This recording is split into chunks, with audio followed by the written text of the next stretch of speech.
Hello good morning, എല്ലാവർക്കും സുഖമല്ലേ? അപ്പോൾ ഇന്ന് ഞാൻ ചെയ്യാൻ പോകുന്നത് ഒരു ഡേ ഇൻ മൈ ലൈഫാണ്. ഇന്നൊരു താങ്ക്സ്ഗിവിംഗ് ഡേ ആണ്. അപ്പോൾ ഞാൻ ഇന്നലെ ഒരു വീഡിയോ ഇട്ടിട്ടുണ്ടായിരുന്നല്ലോ ടേബിൾസ് അറേഞ്ച്മെൻറ്റിൻ്റെ. അപ്പോൾ ഇന്നിപ്പോൾ നമ്മൾ ചെയ്യാൻ പോകുന്നത് ലഞ്ചില്ല, ഒരു ബ്രഞ്ചും പിന്നെ ഡിന്നറും. അങ്ങനെയാണ് നമ്മൾ ഇന്നത്തെ ദിവസം പ്ലാൻ ചെയ്യാൻ വേണ്ടി പോണത്. അപ്പോൾ രാവിലെ എഴുന്നേറ്റിപ്പോൾ കുറേ ലേറ്റായിട്ടാണ് എഴുന്നേറ്റത്, കാരണം ഒത്തിരി ലേറ്റായിട്ട് ഇന്നലെ ഉറങ്ങിയത്. അപ്പോൾ ഞാൻ ചായ ഇട്ടു, അത് കഴിഞ്ഞിട്ട് ഇനിയുള്ള കാര്യങ്ങളൊക്കെ ഞാൻ കാണിക്കാം. അപ്പോൾ ഞാൻ ചായ ആദ്യമേ തന്നെ അടുപ്പിൽ വെച്ചതിന് ശേഷം ഞാൻ വന്ന് ടേബിളൊക്കെ ഒന്ന് ക്ലീൻ അപ്പ് ചെയ്തു. അപ്പോൾ എല്ലാവരുമൊക്കെ എഴുന്നേറ്റൊക്കെ വരുന്നേ ഉള്ളൂ.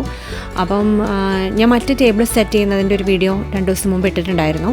അപ്പോൾ അതുപോലെ തന്നെ ഇതങ്ങനെയൊന്നും ചെയ്തിട്ടില്ല, എന്നാലും ഇത് നമ്മുടെ കിച്ചണിൻ്റെ തൊട്ടിപ്പുറത്തുള്ള നുക്ക് ഏരിയയിലുള്ള ഒരു ചെറിയ ടേബിളാണ്. അപ്പോൾ ഇവിടെയാണ് ഞാൻ ബ്രേക്ക്ഫാസ്റ്റ് എല്ലാം സെറ്റ് ചെയ്യാനായിട്ട് ഉദ്ദേശിക്കുന്നത്. അപ്പോൾ ഞാൻ നേരത്തെ പറഞ്ഞല്ലോ ബ്രഞ്ചായിട്ടാണ് ചെയ്യുന്നത്. അപ്പോൾ കുറച്ച് ഐറ്റംസ് കൂടുതലുണ്ട്. എന്ന് വെച്ചിട്ടുണ്ടെങ്കിൽ ഒരു 10-10:30 കഴിയുമ്പോഴാണ് നമ്മൾ സെറ്റ് ചെയ്യുന്നത്. പക്ഷെ നമ്മൾ പിന്നെ ഡിന്നർ ഒരു 5:30-6 മണിയായിട്ടേ നമ്മൾ പിന്നെ കഴിക്കുന്നുള്ളൂ. അപ്പോൾ ഞാൻ ചായ ഇട്ടു, പാത്രങ്ങളെല്ലാം കഴുകാനുള്ളതെല്ലാം സിങ്കിലിട്ടു. അത് കഴിഞ്ഞപ്പോൾ ജോഷുവയ്ക്ക് ഒരു ഹോട്ട് ചോക്ലേറ്റ് വേണമെന്ന് പറഞ്ഞു. അത് ഇച്ചിരി ഫാൻസി ആയിട്ട്. അപ്പോൾ സാധാരണ ക്രിസ്മസ് ടൈമിലൊക്കെയാണ് നമ്മൾ പുറത്ത് നല്ല തണുപ്പാണ്, അപ്പോൾ ഇത് നല്ല വാമായിട്ട് കുടിക്കാൻ നല്ല രസമാണ്. അപ്പോൾ ഇത് നമ്മുടെ നാട്ടിലെ ബോൺവീറ്റ പോലെ തന്നെ ഇത് സ്വിസ് മിസ്സാണ്. അത് ഞാനൊന്ന് നന്നായിട്ട് പതപ്പിച്ചെടുക്കുകയാണ് മിൽക്ക് ഫ്രോത്തർ കൊണ്ട്. അത് ഞാൻ ഐക്കിയെന്ന് വാങ്ങിയതാണ്. അതിൻ്റെ ലിങ്ക് വേണമെങ്കിൽ ഞാൻ താഴെ കൊടുക്കാം. വളരെ ചീപ്പാണ്. പിന്നെ ഇതിനകത്തേക്ക് ഞാൻ കുറച്ച് വിപ്പ് ക്രീമും കുറച്ച് സ്പ്രിങ്കിൾസും അതുപോലെ തന്നെ ഒരു ചെറിയ കുക്കിയും കൂടെ ആഡ് ചെയ്യുന്നുണ്ട്. അത് അവന് ഭയങ്കര ഇഷ്ടമാണ് ആക്ച്വലി ഇങ്ങനെ ഉണ്ടാക്കി കൊടുക്കുന്നത്. പിന്നെ വല്ലപ്പോഴും ഞാനതൊരു മോക്കായിട്ടും ഉണ്ടാക്കി കൊടുക്കാറുണ്ട്, ലൈക്ക് കോഫി ആയിട്ട്. അല്ലാതെ സാധാരണ അവൻ കോഫി കുടിക്കാറില്ല. അപ്പോൾ ഇത് ഞാൻ ഉണ്ടാക്കി. പിന്നെ അത് കഴിഞ്ഞിട്ട് പിന്നെ മോൾ എഴുന്നേറ്റ് വന്നപ്പോൾ അവൾക്ക് ഒരെണ്ണം ഉണ്ടാക്കിയായിരുന്നു. അപ്പോൾ അങ്ങനെ അതാണ് ഹോട്ട് ചോക്ലേറ്റ്, അതാണ് അവർ ഡ്രിങ്കായിട്ട് ബ്രേക്ക്ഫാസ്റ്റിനൂടെ കഴിക്കണം എന്ന് പറഞ്ഞിട്ട് അങ്ങനെ വാങ്ങി. അപ്പോൾ നമ്മുടെ ഹോട്ട് ചോക്ലേറ്റ് തയ്യാറായി. അതിനിടയ്ക്ക് ഞാൻ എൻ്റെ ചായയൊക്കെ കുടിച്ചു. പിന്നെ ഞാൻ കുറച്ച് സോസേജ് വാങ്ങിച്ചിട്ടുണ്ടായിരുന്നു. ഇത് മേപ്പിൾ ചിക്കൻ സോസേജാണ്. അപ്പോൾ അത് ഞാനൊന്ന് ഫ്രൈ ചെയ്തെടുക്കുവാണ്. ഓയിലൊന്നും വേണ്ട, ഇതിൽ നിന്ന് തന്നെ കുറച്ച് ഓയിൽ ഇറങ്ങും. അപ്പോൾ ഒരു ചെറിയ തീയിൽ അതങ്ങനെ റെഡിയാകുന്ന സമയത്ത് പാൻ കേക്ക്സും സോസേജുമാണ് ഞാൻ ഉണ്ടാക്കുന്നത്. ബാക്കിയെല്ലാം തന്നെ നമ്മൾ വാങ്ങിയത് ബ്രേക്ക്ഫാസ്റ്റ് ഐറ്റംസാണ്, പേസ്ട്രി ഒഴിച്ച്. പേസ്ട്രിയുടെ ഒരു റെസിപ്പി ഞാൻ നേരത്തെ ഇട്ടിട്ടുണ്ടായിരുന്നു. അപ്പോൾ ആ പേസ്ട്രി ഒഴിച്ച് ബാക്കിയെല്ലാം നമ്മൾ വാങ്ങിയതാണ്. അപ്പോൾ പാൻ കേക്ക് ഉണ്ടാക്കാൻ വേണ്ടി മാവ്, അതിൻ്റെ ഫ്ലവർ ഇട്ടു. 1 കപ്പിൽ മാത്രമേ ഉണ്ടാക്കുന്നുള്ളൂ. പിന്നെ ഒരു മുട്ട,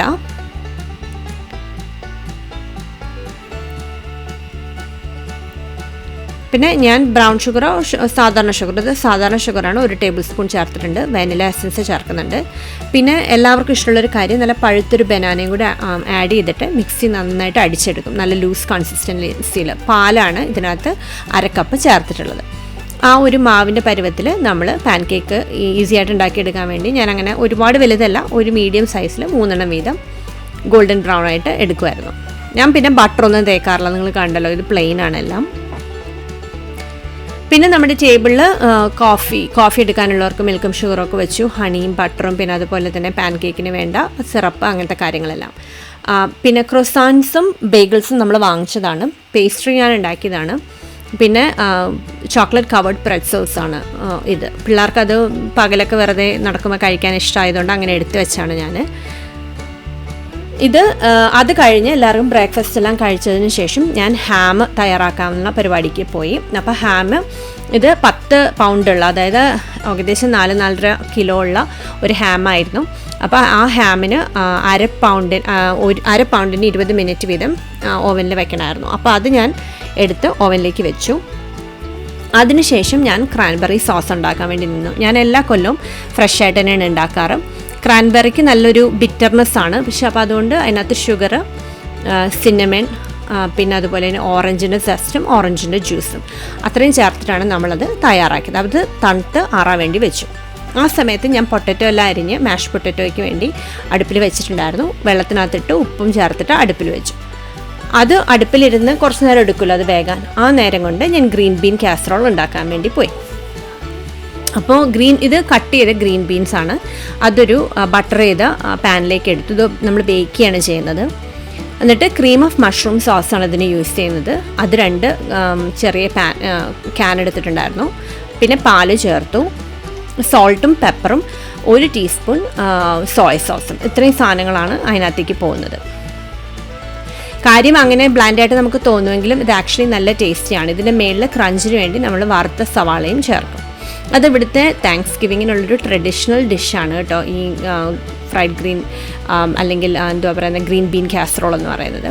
പിന്നെ അതുപോലെ തന്നെ സ്വീറ്റ് പൊട്ടറ്റോ സാധാരണ ഉണ്ടാക്കാറുണ്ട്, ഇക്കൊല്ലം നമ്മൾ ഉണ്ടാക്കിയില്ല. അപ്പോൾ നമ്മൾ ഫ്രഞ്ച് ഓണിയൻസും കൂടെ അതിന് മേളിലിട്ടിട്ട് അത് 350 ഡിഗ്രീസിൽ ഏകദേശം 40 മിനിറ്റോളം ഓവനിൽ പോകണമായിരുന്നു. അപ്പോൾ എൻ്റെ ഹാം ഓൾറെഡി ഓവനിലുണ്ടല്ലോ, ആ കൂട്ടത്തിൽ ഞാൻ ഇതും കൂടി അങ്ങോട്ട് വെച്ചു. അപ്പോൾ ആ സമയമായപ്പോഴത്തേക്കും ശരിക്കും പറഞ്ഞിട്ടുണ്ടെങ്കിൽ എൻ്റെ മാഷ് പൊട്ടറ്റോയ്ക്കുള്ള പൊട്ടറ്റോസൊക്കെ വെന്തൊരുവിധം നന്നായിട്ട് വന്നിട്ടുണ്ടായിരുന്നു. അപ്പോൾ ഞാൻ അതെല്ലാം പിന്നെ ഊറ്റിയെടുക്കാൻ ഉണ്ടായത് ഇത് കഴിഞ്ഞിട്ട്.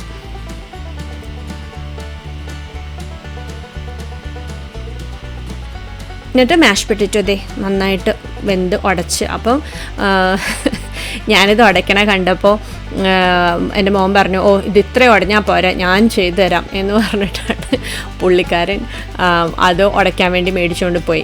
അത് പുള്ളിക്ക് ഭയങ്കര ഇഷ്ടമുള്ളൊരു കാര്യമാണ് ഈ മാഷ് പൊട്ടറ്റോസ് മാഷ് ചെയ്യുന്നത്. അപ്പോൾ ഇതാണ് ഇവിടെ സംഭവിക്കുന്നത്. ആക്ച്വലി മാഷ് പൊട്ടറ്റോ മാഷ് ചെയ്യുന്നതാണ്, പാട്ടൊക്കെ കേട്ടുകൊണ്ടാണ് പുള്ളി മാഷ് ചെയ്യുന്നത്. അപ്പോൾ ഈ ഹാം ഏകദേശം 3 മണിക്കൂറോളം ഓവനിൽ ഇരുന്നതിന് ശേഷം പുറത്തേക്ക് വന്നു. ഇത് അതിൻ്റെ പാക്കറ്റിൽ തന്നെ വരുന്ന ഒരു ഹണി ഗ്ലേസാണ്. ആ ഗ്ലേസ് നമ്മൾ വെള്ളത്തിൽ വെച്ച് സിറപ്പ് പോലെ ആക്കിയതിന് ശേഷം നമ്മൾ അതിലേക്കൊന്ന് പുരട്ടി കൊടുക്കും. അത് പുരട്ടി കൊടുത്തതിന് ശേഷം വീണ്ടും അതൊരു 20 മിനിറ്റ് നേരത്തേക്ക് വീണ്ടും ഓവൻ്റെ അകത്തേക്ക് നമ്മൾ വെക്കും. അപ്പോൾ അങ്ങനെ 20 മിനിറ്റ് നമ്മൾ വെച്ച് കഴിയുമ്പോഴത്തേക്കും നമ്മുടെ ഫുഡെല്ലാം തയ്യാറായി. ബാക്കിയെല്ലാം നമ്മൾ ഉണ്ടാക്കി കഴിഞ്ഞല്ലോ. പിന്നെ നമ്മൾ ടേബിളൊക്കെ സെറ്റ് ചെയ്തു. ഇത് പംകിൻ പൈ ആണ്. പിന്നെ ഈ ടേബിൾ സെറ്റ് ചെയ്യുന്നത് ഞാൻ ഇന്നലത്തെ ഒരു വീഡിയോയിൽ ഇട്ടിട്ടുണ്ടായിരുന്നല്ലോ, അപ്പോൾ നിങ്ങളെല്ലാം കണ്ടിട്ടുണ്ടാവുമെന്ന് വിചാരിക്കുന്നു. അപ്പോൾ നമ്മുടെ ഹാം എടുത്തുകൊണ്ടെന്ന് വെച്ചിട്ടുണ്ട്. നല്ല ഡെക്കറേറ്റ് ചെയ്ത് റോസ്മേരിയും ക്രാൻബെറിയൊക്കെ വെച്ച് നന്നായിട്ട് ഡെക്കറേറ്റ് ചെയ്ത് കൊണ്ടുവന്ന് വെച്ചിട്ടുണ്ട്. പിന്നെ നമുക്ക് ഗ്രീൻ ബീൻ കാസറോൾ ഉണ്ടായിരുന്നു. പിന്നെ അതുപോലെ തന്നെ എന്താ പറയുക ഗ്രീൻ ബീൻ കാസറോളിൻ്റെ അപ്പം ക്രാൻബെറി സോസ് ഉണ്ടായിരുന്നു. പിന്നെ ഡെസേർട്ടിന് പിക്കാൺ പായും പംകിൻ പായും ആയിരുന്നു ഉണ്ടായിരുന്നത്. അപ്പോൾ ഇതെല്ലാം എടുത്ത് വെച്ചിട്ട് നമ്മൾ വീഡിയോ ഒക്കെ എടുത്ത് കഴിഞ്ഞിട്ട് കഴിക്കാൻ വേണ്ടി ഇരുന്നപ്പോഴാണ് മാഷ് പൊട്ടറ്റോ എടുത്തില്ലല്ലോ എന്നോർത്തത്. പക്ഷേ പിന്നെ ഓടിപ്പോയി മാഷ് പൊട്ടറ്റോ എടുത്തുകൊണ്ട് വന്നിട്ട് പിന്നെ നമ്മൾ ഭക്ഷണമൊക്കെ കഴിച്ചു, എല്ലാവരും ഹാപ്പി ആയിട്ട്. അപ്പോൾ നല്ലൊരു ദിവസമായിരുന്നു, എല്ലാവരും നല്ല ഹാപ്പി ആയിരുന്നു. എന്താ പറയുന്നത്, ഞങ്ങൾ 4 പേരും മാത്രമേ ഉണ്ടായിരുന്നുള്ളൂ, എങ്കിലും നല്ലൊരു താങ്ക്സ് ഗിവിങ് ആയിരുന്നു. അപ്പം നിങ്ങൾക്ക് എല്ലാവർക്കും എൻ്റെ ഒരു ഡേ ഇൻ മൈ ലൈഫ് ഇഷ്ടപ്പെട്ടെന്ന് വിചാരിക്കുന്നു. ഇഷ്ടപ്പെടുവാണെങ്കിൽ ലൈക്ക് ചെയ്യാനും ഷെയർ ചെയ്യാനും സബ്സ്ക്രൈബ് ചെയ്യാനും മറക്കരുത് കേട്ടോ.